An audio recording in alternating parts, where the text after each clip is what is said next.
Well, we have come to the end.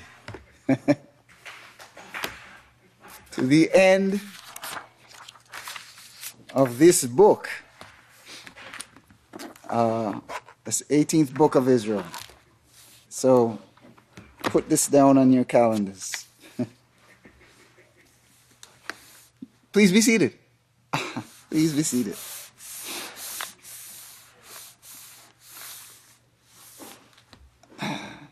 And I pray that the peace of Yahweh will be with each and every one of you.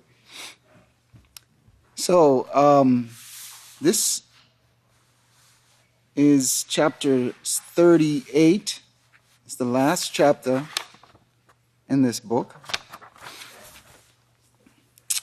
And the title of this sermon is What Yahweh Wants You to Do to Build Up Points in Heaven. Store up for yourselves treasures in heaven. And that's a reassuring thought, even when we're going through tests and trials. So it starts out here in verse 1. Shalom, everyone. Wow. And I thought they weren't going to be here. Praise Yahweh. Joyful cheering and praise to Yahweh. And he says, I told the priests there probably won't be many people here today because of this really, really cold weather. It was 12/29/18 that this sermon was given. I'm pleasantly surprised. Peace of Yahweh be with each and every one of you. And that's a reassuring statement. It's said every time. And you can just think about it. It's something that's going into our subconscious minds all the time. Peace of Yahweh be with each and every one of you. And it's something that it's so interesting that it's like it's almost always seem to want to escape us, the peace of Yahweh. When we go through tests and trials, it's like that's the first thing that wants to leave us. And what we have in its place is anxiety and worry and stress and all of these things. But just to exercise the peace of Yahweh, I think it's something that we should practice. Practice having the peace of Yahweh, and just allow Yahweh to come through for you. And that will help to build that relationship between you, me, and Yahweh.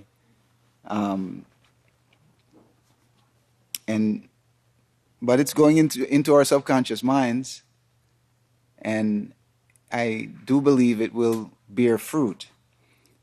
In verse 2 it says, this was a fabulous service so far. This is the best of the best. The best of the best has been brought here already. Wonderful.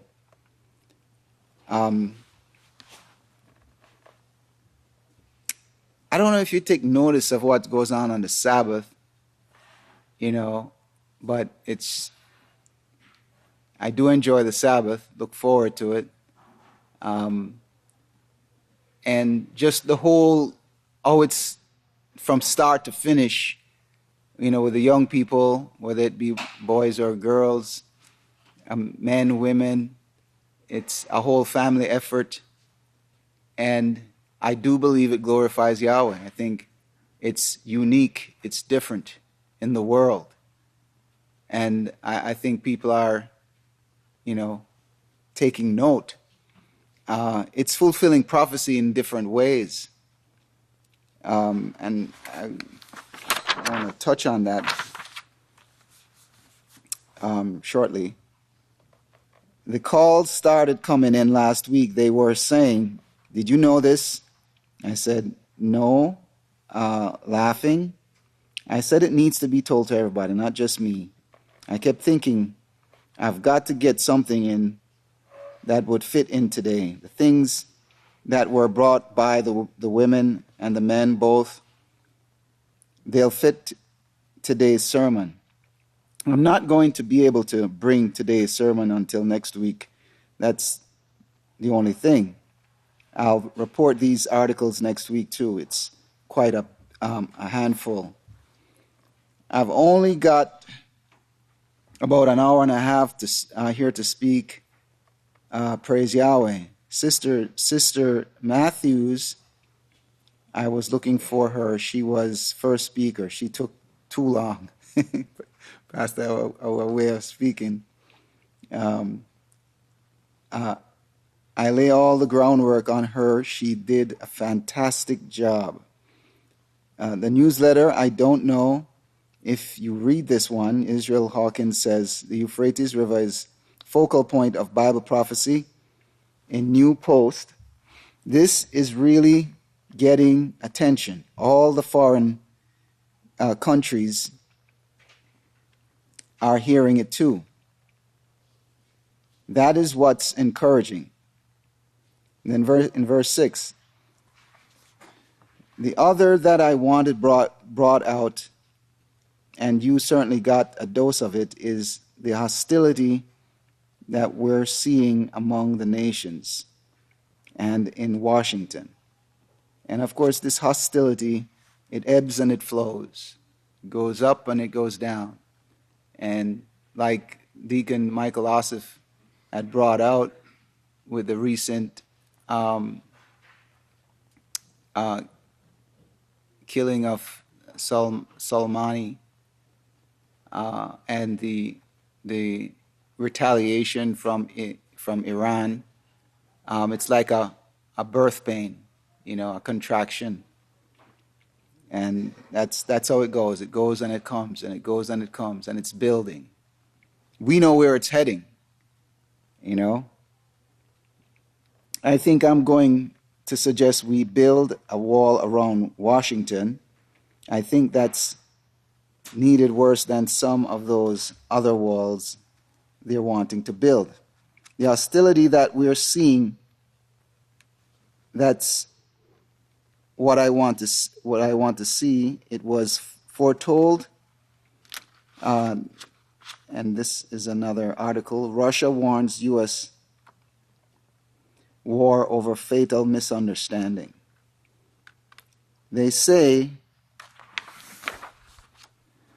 there will be no winners in this war. They're saying no one will be left alive. That's where the scriptures differs from them. The Yadaim, we know the Yadaim are now sitting on the 7 hills of Rome. And the House of Yahweh is one of the only places that I know of that talks about this. They are the tribe of Yada that was given the scepter in Genesis 49 and the ruling staff. 2 things. The scepter is the scepter of righteousness. As Hebrews says, the ruling staff is taken by them to mean force. That's what they consider the ruling staff. The force is not acceptable. It's got to be unity. It's got to be voluntary. And you could consider that in many different situations. In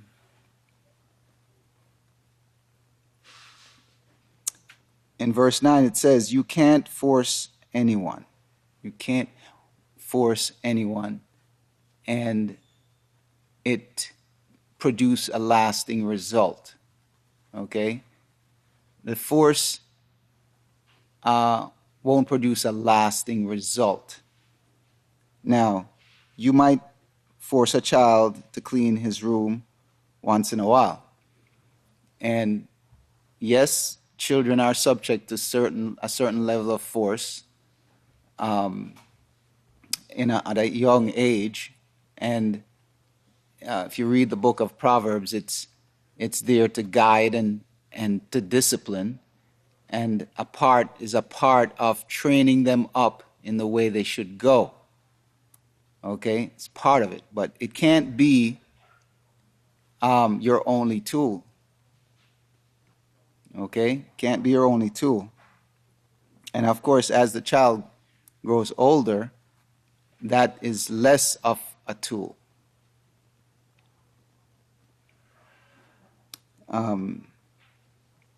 But as they grow up, a child has got to become accountable before Yahweh. So this is what you will be coaxing them into, okay? Into becoming accountable before Yahweh. Even at a young age, I've said this many times before. And when I would encourage the children to develop a relationship with Yahweh, meaning that as you go about your daily activity, you are aware of Yahweh. Yahweh is you are in the presence of Yahweh. You are aware that you're in the presence of Yahweh. Okay? And it would cut down on the foolery that goes on. You see? There comes that time when you are, even with the things that you're doing as children. I'm like, I think most parents, my child is always my baby until he gets to 26 or 30. Interesting, he put 26 there. Or 30, somewhere along in there. I still do my best to guide and persuade, but that's all you could do. That's all you could do. Now, what a child interprets that as, okay, they'll do something that is inappropriate, and you talk to them, and they say, they think that you're weak, can't do nothing. That's all you could do.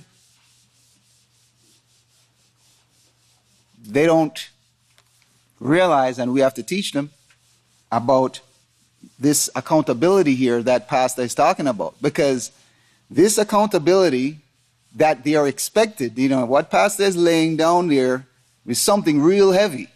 And I don't think the children got it. It's something real heavy, because when it comes down to it, you would be preferring some spanking than that accountability. Okay? You'd be preferring some spanking instead of that accountability. Okay? And I'm going to point it out here shortly.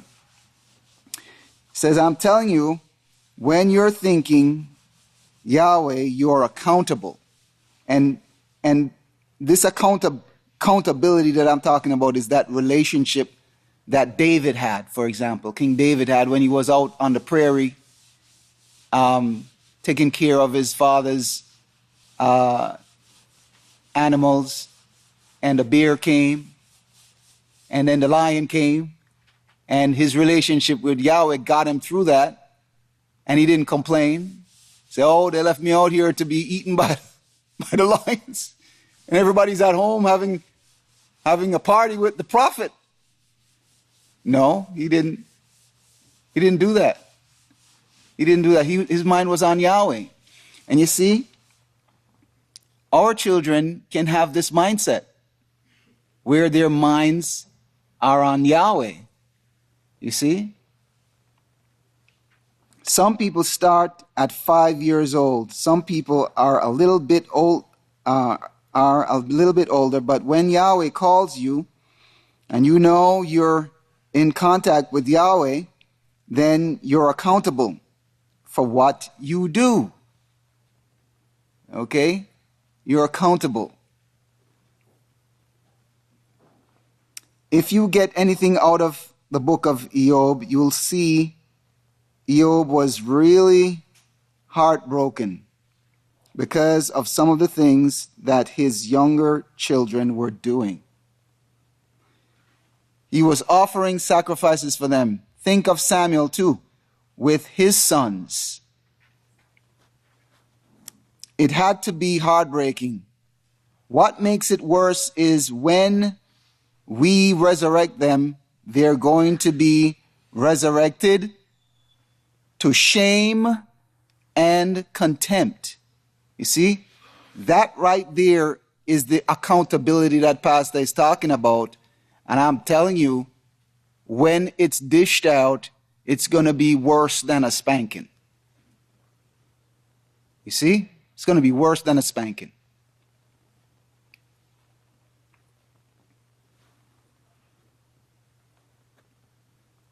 That's what Daniel shows.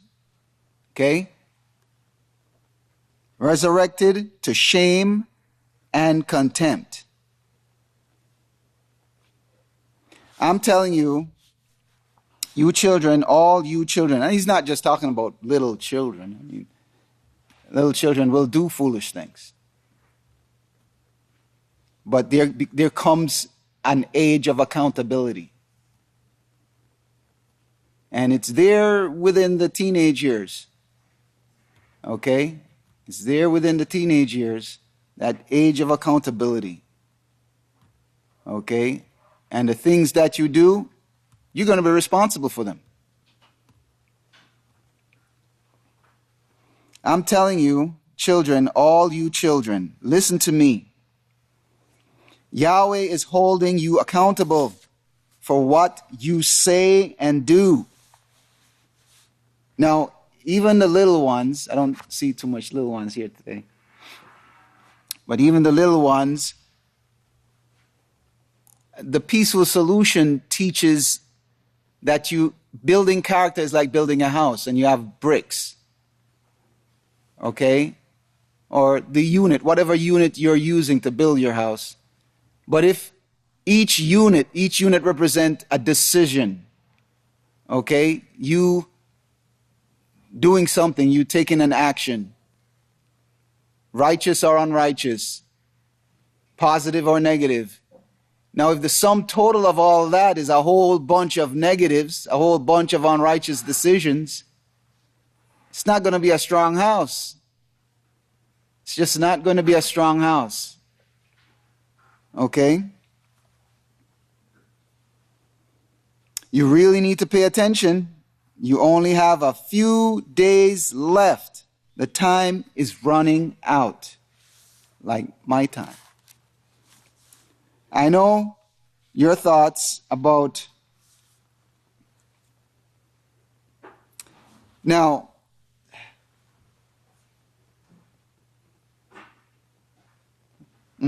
okay. Now, Pastor said something and I must have missed it, but he said that how we have things set up here in the House of Yahweh, how the teaching goes on constantly. And I want to bring your attention to something really quick. Now in Isaiah 53, that's the time when Yahshua walked the earth, right? And there's a slight difference between Yeshua's time and now. And in regard to this teaching, it says, Isaiah 53 verse 2, "For he will grow up before him as a tender plant and as a root out of a dry ground." A root out of a dry ground. That's talking about his environment. And something was dry about that environment. Now let's back up a little bit now to the time when Pastor is prophesied to be doing his work. And notice what it says in verse 3.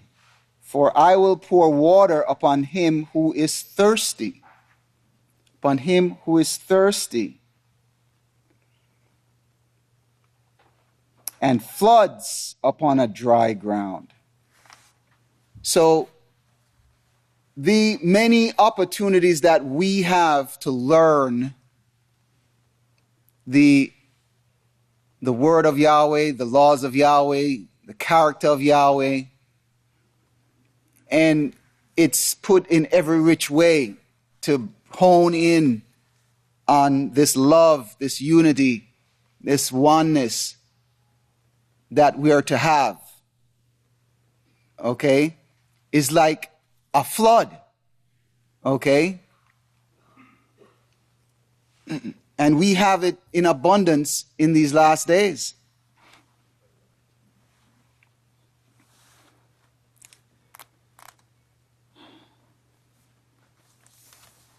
Okay, verse 13.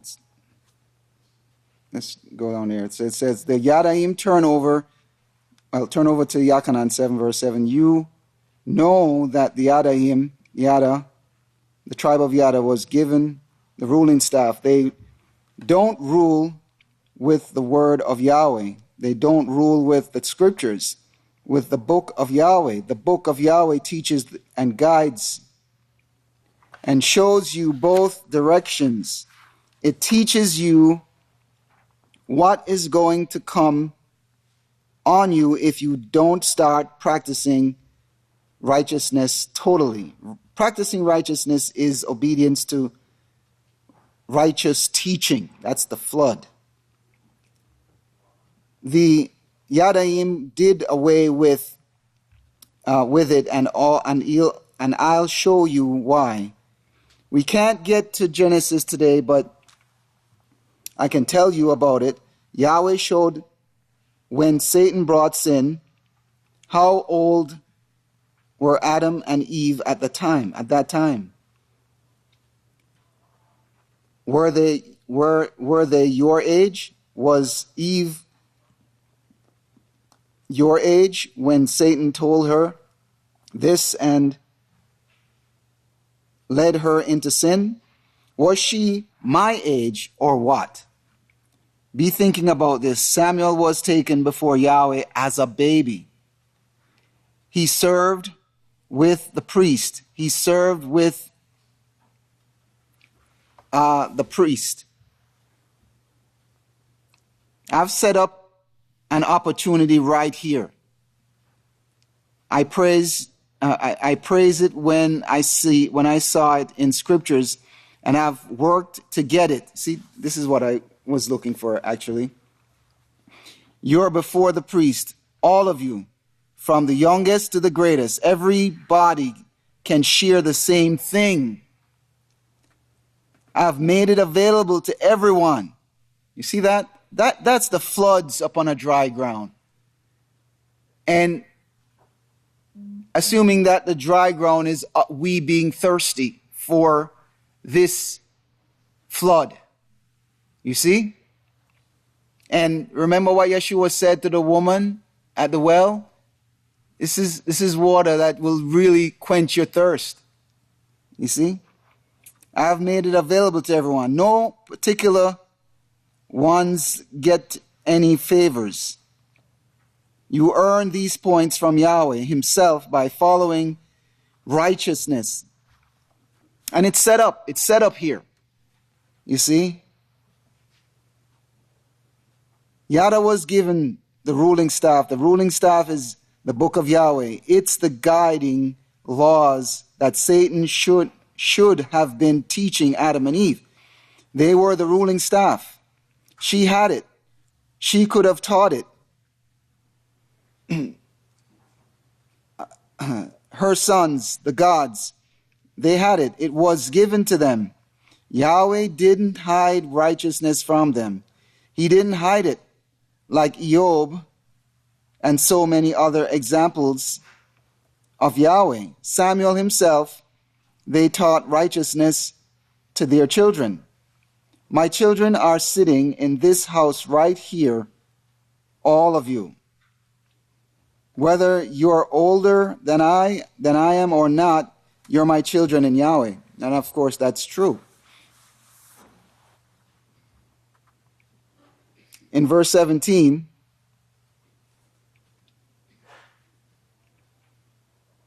it says, the teachings of the Yadaim were hostility and force, murder. Those who think are your enemies. Why the hatred? Look at Yachanan 7, verse 7. Yahshua said, the world cannot hate you. In other words, the world doesn't hate you. It actually hates me. And you get the brunt of it because you follow me. You see? But it hates me because of the testimony I bring against it. That is the works, that its works are evil. You know, you're a typical Christian person would have a greater hatred for you because you would tell him, well, Sunday is sin. Sunday worship is sin. Because it cuts to the heart.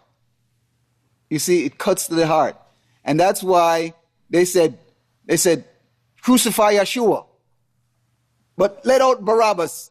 He's going to steal, yeah, but he's not going to tell me something is wrong with me. You see? This guy is doing that. Silence him. Remember that word evil and where it came from. It came from Satan. Genesis 3 verse 5, evil like the gods. Their way has righteousness and evil, which, you know, if you think about it, like I always say, you can know when you're getting old, you know, you say the same thing over and over again. I would say this in terms of a nice, organic glass of orange juice. All right? It's all righteous, all righteous. You put a little cyanide in it. All right? So it's righteousness and evil now. You want some? Well, that's what the righteousness and evil in the world is.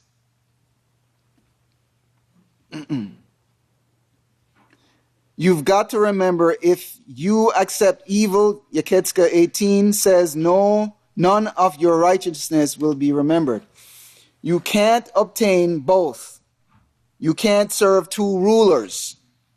Either you'll hate one and love the other one, or you'll be loyal to one and forget about the other. You can't serve Yahweh and Mammon. We have a preparation day. Preparation day is not to go find a job in the world. I see people, they sell you out for a day's wages. Why would you throw something like this away? You have a day to prepare. And I wanted to say, just before I leave here, about the coronavirus. The coronavirus should have everyone here thinking how great a place this is. That you can exist, you can be here and not having to go out. Think about if we were the epicenter, Abelin was the epicenter of the coronavirus. Okay? And you have a House of Yahweh where you could be and be insulated from it all. As much as it's possible, you know. Think about that. I don't want you to forget that. I wanted to go into more about it, but my time is out. Pray that Yahweh bless your understanding. If you all please stand. And welcome the great Khan Matithia Arsaman Hawkins. Praise Yahweh. Shabbat Shalom, man. You can be seated. Yahweh's peace be with each and every one of you.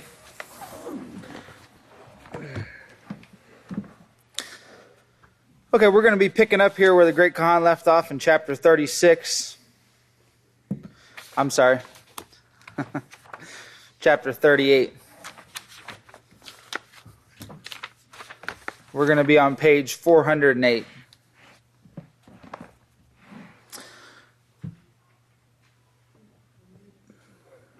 In verse 24, on page 408, in verse 24, Pastor says, "Now look at 1 Yochanan 3:12.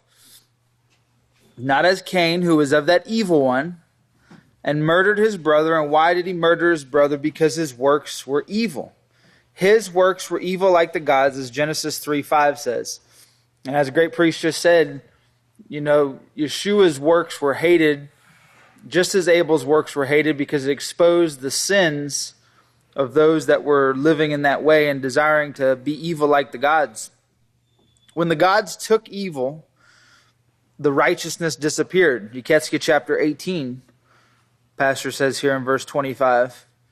Remember, Yeketske 18 talks about that when the righteous turns from his righteousness, then all his righteousness is forgotten.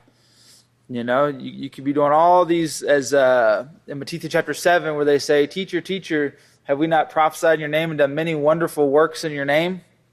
And he says, get away from me, you who practice iniquity. Showing that without being steadfast and persistent in righteousness, without keeping it up and putting forth the work and the effort and to continue in practice, if you turn to wickedness, all your righteousness will be forgotten. And this is what we see in the world, where you can see in just the time period here where the House of Yahweh has been established, you can see how mankind has forgotten Yahweh's righteousness, and we see the wickedness growing stronger and stronger day by day, week by week. When the gods took evil, the righteousness disappeared. Yeketske chapter 18. You really need to read that chapter. You probably won't have time until next preparation day, but keep it in mind. In fact, you might carry a card in your pocket and a pen and start writing down all the things you need to study on preparation day. That will prepare you, not for a bicycle or a car or a television set, but it will prepare you to go before Yahweh. For your notes, if you write down Matthew chapter 6 and verse 33 and 34, where Yeshua said, "But seek you first the kingdom of Yahweh and his righteousness, and all these things will be added to you." And then Matthew chapter 6 and verse 34, he says, "Therefore do not anxiously worry about what tomorrow may hold, for tomorrow will have worries of its own. Each day has enough of its own trouble." So Yeshua, even 2,000 years ago, he saw how you can get caught up in the anxieties of life, anxiously worrying about what might take place tomorrow. And it wasn't that he was saying don't be prepared for, setting your mind in advance and getting things done, No, but he was saying don't be worried about, I gotta do this and I gotta do that, and I'm gonna have this bill next month and this bill, and you start getting overloaded with the day-to-day grind, focusing months in advance instead of focusing right with what's before you day by day. We should be seeking Yahweh's kingdom and his righteousness and not allowing the anxieties of this world, the cares of this life to catch our mind and to pull us into this thought pattern where we're not focused on what Yahweh's called us here for. That Yahweh's called us here, as we're going to go over here in the as we continue on in the sermon. Yahweh's called us here for a position and a job, to be able to assist him, in bringing life and showing how to live properly. It makes our day-to-day anxieties look like, little nothings. But it will prepare you to go before Yahweh, Pastor says here in verse 25 on page 408. Watch your foot when you go before Yahweh. Watch your foot when you go before Yahweh. Remember in Ecclesiastes chapter 5 and verse 1, it talks about watching your foot and being more ready to listen than to give the sacrifice to fools. Watch your foot when you go before Yahweh. That means get ready. Get yourself holy and righteous and thinking Yahweh's way in full agreement. Okay, and so this is what the preparation day allows us to do. We have this day to get ready to go before Yahweh, the day before the Sabbath. We might have certain chores we have to handle and such, but, we're able to take time to get ready to go before Yahweh, prepare our minds for this learning, rehearse what we've learned in weeks past or times past, or go over some of these sermons here that we're going to be going over in the classes and the workshops. It's not a day to just sleep all day. You worked hard all week, you're going to sleep all day, take the day off and lay back and kick back and have it easy, kick back in the lazy boy. No, it's a preparation to go before Father Yahweh.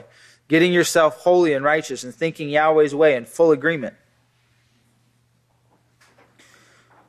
Then he continues on here. If you jump down to verse 28 or jump over, he says, I want you to turn over to another scripture before we continue. Yahweh is lining you up for this right here. You've only got a short time to train for it. In the time that Yahweh has spent in preparing for us the things that are being offered to us right now, is an enormous work that Yahweh's put forward in this last day's work. You can see that when pastors teaching, you can see the importance of this last day's work and how Yahweh, from the very beginning had this plan for you and I here today to be able to be a part of this last day's work and to be able to qualify and train for this great position that Yahweh is offering. And you've only got a short time to train for it. Daniel 7, he speaks of the Yadaim here, the great Roman Empire they would build in the last days. And they would be on the 7 hills of Rome as leaders of the kings of the earth. That's something always important to remember, because day by day it's easy to get caught up in worldly arguments, political arguments and discord that we see in the world. Well, what do we see in the world today? This great Roman Empire that would be built in the last days, that would be on 7 hills of Rome as the leaders of the kings of the earth. These governments, whether they're democracies or, regimes as they call them, these governments are all being led by Satan through the Vatican, through the 7 hills of Rome. Daniel tells you they stay in power. They hold the scepter, as Genesis 49 said. They hold it until Yeshua's coming. The world is going to burn before Yeshua's coming, brethren. You're going to see it, as he said in Matthew chapter 24. Look at Daniel 7:21. I beheld, and the same horn made war with the saints and prevailed against them. It's the same Roman Empire that came against Yeshua, came against his righteousness, that was coming against Abel with Cain's work. It's the same system, the same horn that made war with the saints and prevailed against them. Yes, he even took the writings of Yahweh's prophets and apostles, he took them to Rome and locked them up. They were sealed, as Yahweh told Daniel. Seal them up. They won't be shown anymore until I bring them back in these last days when I established my house. That all took place. We wouldn't have a Bible. We wouldn't have a book of Yahweh at all if Yahweh's prophecy didn't come true. The fact is, none of these prophecies will fail, he said. And prophecy is what proves Yahweh's plan true. Fulfilled prophecy is what proves Yahweh and his plan true. How long will he prevail? Look at verse 22. Daniel 7:22. Until. You see what the verse shows you here? He shows you exactly when Yahweh's time of force, hostility, and enmity is going to last and how long it's going to be active in the world. With all the fighting that's going on, the bickering, the hatred that's going on, building fences between people and people, nation and nation. What next are they going to have to build a fence around? They've got one around Rome too. They've got a big one, a wall higher than the one they're wanting to put between the U.S. and Mexico borders. They see their own hatred, and they're trying to protect themselves against their own hatred. Okay, so you see when these governments come up with these great ideas, these great ideas to have a control over what's coming in and out of their countries, they're trying to protect themselves against their own hatred that they've built. Daniel 7:22, until the ancients of days came and judgment was given to the saints of Yahweh. Okay, judgment will be given to the saints of Yahweh. To you, the house of Yahweh. You see that? That's what Yahweh had in mind for you. Look at verse 26. But the judgment will sit, and they will take away his government to consume and destroy it completely. That is, he destroys his own government. Yahweh is actually destroying his own government along with all the other sinners that follow that sinner and practicing evil like he's practicing evil on the 7 hills of Rome. And that's all that you see coming forth from the Catholic Church. They speak with a forked tongue, pretending to be righteous, and they'll make these claims that, they're against abortion and they're against gay marriage or homosexuality, and they're against, war. But then when you start looking at the works that's coming forth, the things that they actually follow and they practice, and the countries that they rule over and reign over strongly, strict Catholic countries, you can see how the confusion and the perversion and the wars and the fighting, it spreads and it builds up, and they've destroyed all forms of holiness in those countries. As Pastor showed about how there's some countries that used to take care of their people from the cradle to the grave, and they had them working and harvesting fruits and such. And the Catholic Church would come in, entice them into getting involved in these unions and things. They'd drive the prices up, run the companies out of those countries, and then the people were left impoverished, in poverty, dependent upon the church. And this is what they're trying to do across the entire earth. There's not, in America, you have supposed freedoms, but, don't pay your vehicle registration and see how long you have the freedom to drive. Don't pay your taxes and see how long you have the freedom to be in business or the freedom to live on your land. No, everything is geared around. Now, don't try those things, okay? I'm telling you, don't try them, because everything is geared around, and this system is promoting this empire building to bring in money, to enslave the people, to bring in money, to build up this empire. People don't have freedoms. They have supposed freedoms, but they really don't have any freedoms. They don't have the freedom that Yahweh offers to be able to learn how to have a peaceful, abundant life free of sickness, disease, death, war, hatred, and fighting. Now, Malachi says that there'll be ashes under your feet. Remember Malachi chapter 4. And only those who keep the commandments of Yahweh will go out leaping like calves released from the stall. Only those who keep the commandments of Yahweh, only those who follow Yahweh's laws are going to be able to rejoice in this time of burning. All the rest, it's going to be a atrocious, horrible, miserable time period where the scriptures, the prophets even wrote how they'll beg for death. They'll beg for death and it won't come to them. But those who keep the commandments of Yahweh will go out leaping like calves released from the stall. You saw how that joy was brought out this morning. Isn't that a beautiful thing? None of these prophecies are going to fail. Daniel 7:26, but the judgment will sit, and they will take away his government to consume and to destroy it completely.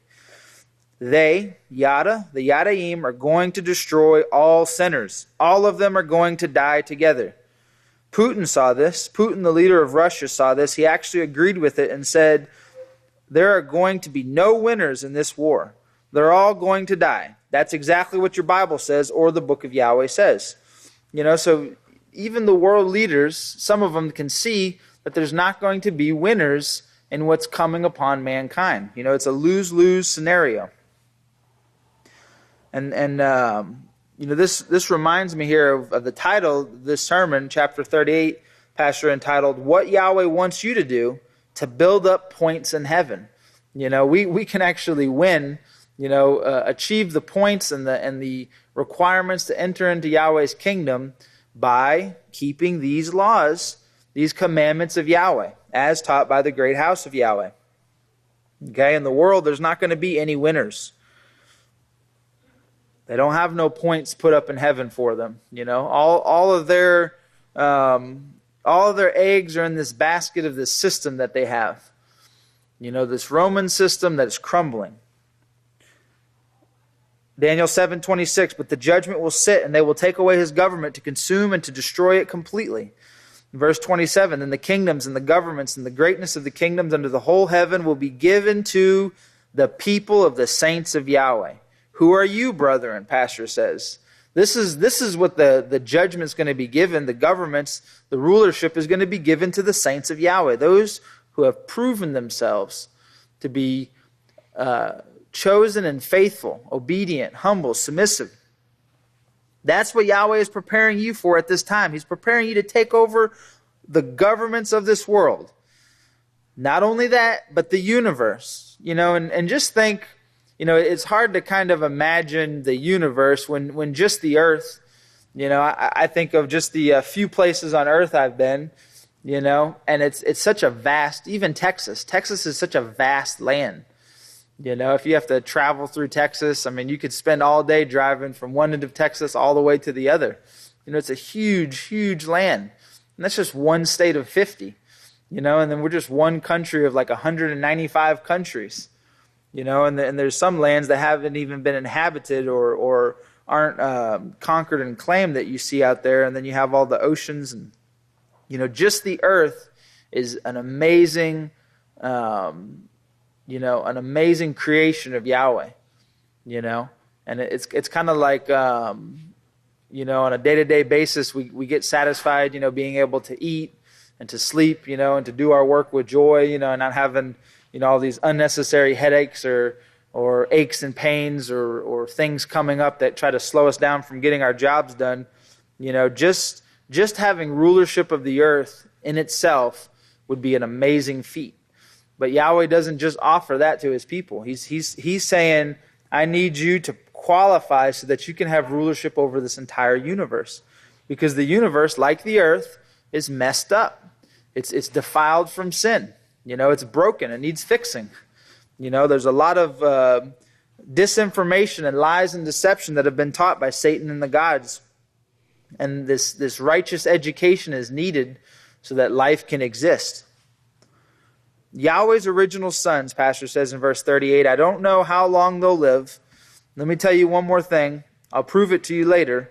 When they came before Yahweh, there was no disrespect shown to them. Get that in your mind. Okay? Even Yahweh's original sons who made themselves into these gods, became evil like the gods, Yahweh still did not show disrespect to them. They came before Yahweh. You remember those scriptures. If you don't remember, you will the next time I give them to you. We've got a lot to learn about these examples Yahweh gives to you. Remember in Job how Yahweh talked to Satan, and he was questioning her on where she was coming from and what she was doing.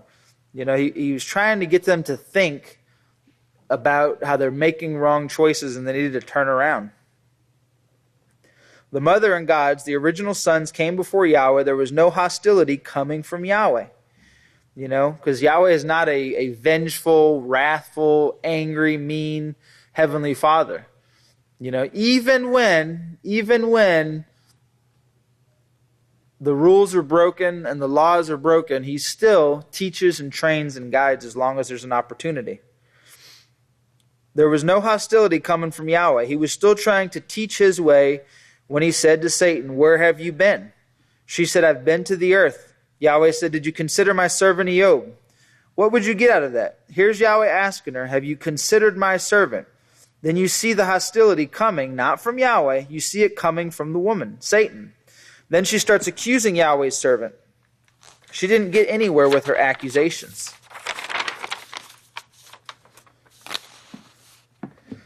And think about that when we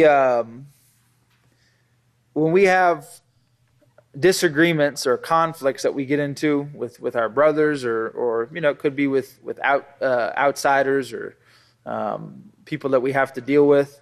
Think about the fact of how Yahweh treated even his own sons who rebelled against his instructions. He could have sat there and laughed at them and, made fun of them and mocked them and ridiculed them. But he continued to teach and to train and to guide. Pastor's an excellent example in this way where, even though he seems to tell us the same things over and over and over and over again, and it just doesn't click a lot of times into our mind. We keep falling into the same traps or mistakes, but he continues to work with us to try to teach us, to train us, to get us to this point where it's going to click. It's going to make sense. We're going to get it down packed. And that's the mercy that Yahweh shows. He's showing for all his creation.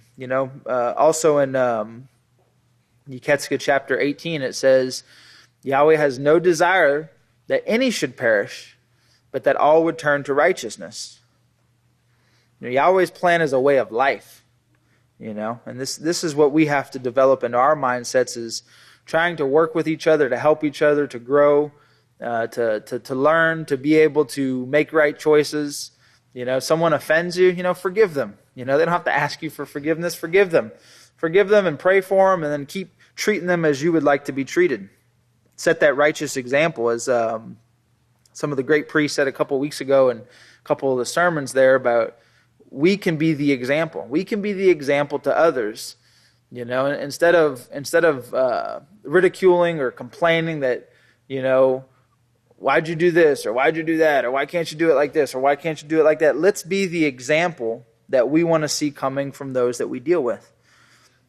So continue, men, to strive and practice in the peaceful solution in your day-to-day lives. Set your mind in advance that you're going to have difficulties with your brothers, with your family, with people you have to deal with, and you are to be the example. Even to the unbelievers. We're not even allowed to mistreat the unbelievers in the sense that Yahweh says that we are a light to the Gentiles. Our example will be known. We carry ourselves as men of Yahweh. Whether we know it or not, people realize very quickly, if you deal with them, that you're a part of the house of Yahweh. And if you think, well, someone, they don't know about Yahweh's laws, so they don't know about how I should be acting or treating them, one day they will. And just think about how you're going to feel if you weren't setting the righteous example, you weren't that light in that dark world. Now, Pastor goes on here showing about how Job, it didn't give any history of his date of birth or his genealogy, and also Melchizedek. It wasn't no history of where he came from, his mother or his father, or what land he came from.